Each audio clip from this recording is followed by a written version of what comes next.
Man, I hope you guys really like my face because it's like right up in the camera. So, some questions. I'm gonna have some this kind of written out, but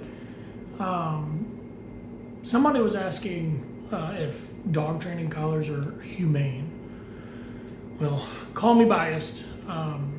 For 10 years, over 10 years now, working with dogs, I've used some sort of training collar one way or another. I mean, for a short period there, I did just treat training or positive reinforcement only. It was a little more difficult in my practice. I mean, I only did it with a few dogs, but I was like, it was taking longer than it had to. So I went back to using collars, and I haven't really looked back since. The type of training collar I've used has changed over the years. Now in my programs, we use primarily prong collars and e-collars. So just kind of depend on the level of the program. But anyways, but are the collars, are they humane? Well, yes. So the way they're designed, every collar is designed differently.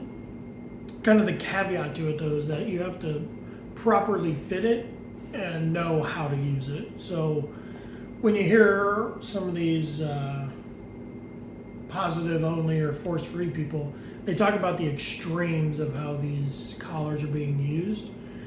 Yeah, there's trainers out there that are just cranking and yanking and like abusing the dog with them, but that's not how the vast majority of balanced trainers are using them. So the kind of the analogy I came up with in my brain, I'm outside bud. Taters right here. Kind of the analogy I came up in my brain was when you start letting your kid use a steak knife to cut his steak, you don't just give him the knife and you're like, good luck, buddy, figure it out. You don't just put on a YouTube video like, well, learn from them. Like, just watch the video, do what they do. And it's just a chef cutting up a steak knife. It's not what you do. So the collar is just a training tool. So when your kid is using the steak knife, you're there to guide them, to show them how to do it, and teach them how to do it properly. So you're not just kind of expecting them to figure it out on their own. And like I mentioned, like there's trainers out there that are using these completely incorrectly, and those guys should be canceled, I guess is kind of the way they word it now.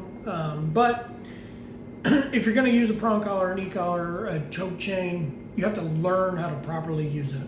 Once you properly know how to use it, then you're going to guide the dog, you're going to show them, you're going to teach the dog what the collar is and how it works.